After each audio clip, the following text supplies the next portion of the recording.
শোনো, আমার ফিরতে একটু দেরি হবে। কেক রেডি হতে আরো 1 ঘন্টা লাগবে। আগেই তো অর্ডার করা, ওরা ডেলিভারি ডেট লিখতে ভুল করেছে। এখন আর কি বলবে? Sorry madam, sorry madam.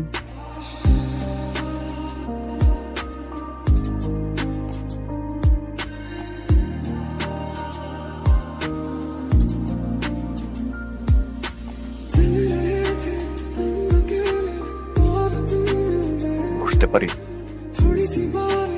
তোমার পাশে বসতে এখন অনুমতিও চাইতে হচ্ছে, তাও সেই অনুমতি ঠিক মতো পেলাম কিনা ঠিক বুঝতে পারলাম না। কেমন আছো? ভালো আছি। জানতে চাইবে না আমি কেমন আছি? হ্যাঁ, কি অবস্থা তোমার? সব ঠিকঠাক চলছে।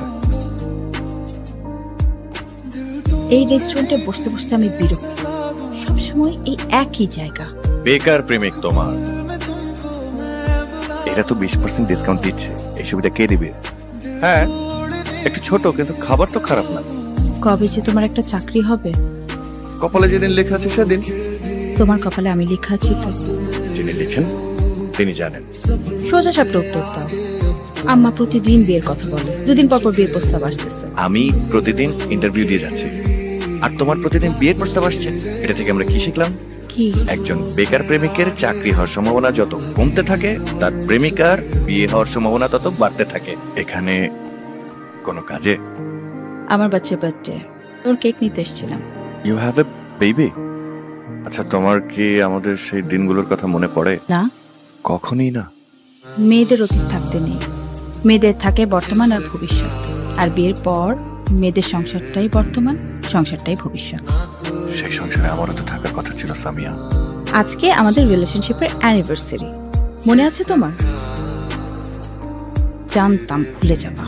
সরি সরি সরি, সত্যি সরি। মানে আজকের এই দিনটা আমি কিভাবে ভুলে গেলাম? আমার না শাস্তি হওয়া উচিত। তোমার মনে ছিল? কি এটা হলো? এত ছোট জামা? আমাদের যখন বিয়ে হবে, ছোট্ট তুলতুলে পরীর মধ্যে একটা মেয়ে বাচ্চা হবে, এই জামাটা তার জন্য রেখে দিও। সত্যি? আচ্ছা, আমাদের মেয়ের নাম কি হবে? নামটাম কিছু পরে ভাবা যাবে। না পরে কেন, এখনই বলো না। তুলতুলে বাচ্চার নাম তুলতুল টুলটুল কিছু একটা রেখে দিও। মা তুমি কখন আসবে? এই তো মা চলে আসছি, আর কিছুক্ষণ। তুমি একটু বাবার সাথে খেলা করো না মা, আমি এক্ষুনি চলে আসছি। ওকে ওকে। মেয়ে কার মতো হয়েছে? বাবার মতো। এভাবে আমার জীবন থেকে হারিয়ে গেলে? হারাতে না চাইলে ধরে রাখতে জানতে হয়। শুধুই কি আমার দোষ? তুমি সেদিন কল ধরনি কেন?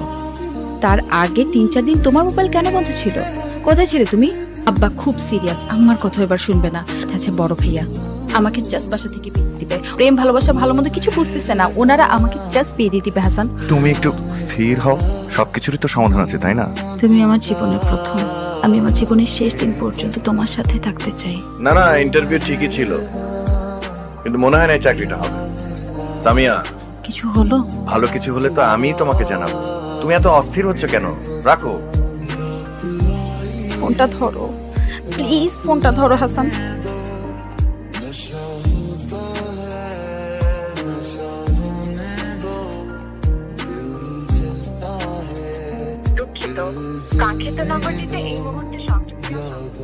হাসান আসছিল এর মধ্যে?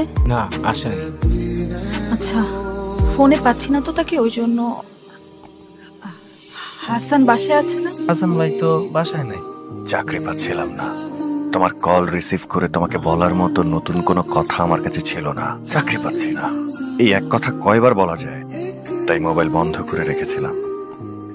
চেক করেছিলাম চাকরি পেয়েই তোমাকে কল করব, করেছিলাম। হ্যালো, আসসালামু আলাইকুম ভাইয়া। ওয়ালাইকুম সালাম। ভাইয়া সামিয়া কোথায়? ওকে একটু ফোনটা দিবেন, একটা খুশির সংবাদ দেওয়ার ছিল। আমারও তো তোমাকে একটা খুশির খবর দেওয়ার আছে। কে আগে বলবে এখন? ভাইয়া আপনি বড়, আপনি আগে বলেন। আজ সন্ধ্যায় সামিয়ার বিয়ে হয়ে গেছে।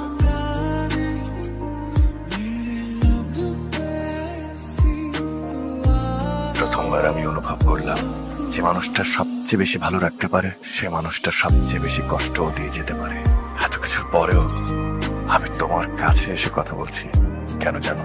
কারণ সবকিছুর পরও তুমি আমার প্রথম প্রেম। এই প্রেম আমাকে হাসিয়েছে, জীবনে মনে রাখার মতো কিছু মুহূর্ত দিয়েছে এবং কাঁদিয়েছে। কিন্তু তোমার কাছে এই প্রেম মূল্যহীন। স্বামী সংসার নিয়ে সুখেই আছো, সুখে থাকো, ভালো থাকো, আমার কোনো আপত্তি নেই। কিন্তু তোমার কোনো কিছুতেই আমি আর নেই। আমি মেনে নিতে পারছি না যেন তোমার সামনে একজন অপরিচিত আমি। এক্সকিউজ মি ম্যাম, আপনার কেকটা রেডি। আপনি প্যাক করে গাড়িতে দিয়ে যান। ওয়েট, আচ্ছা, আমাদের মেয়ের নাম কি হবে?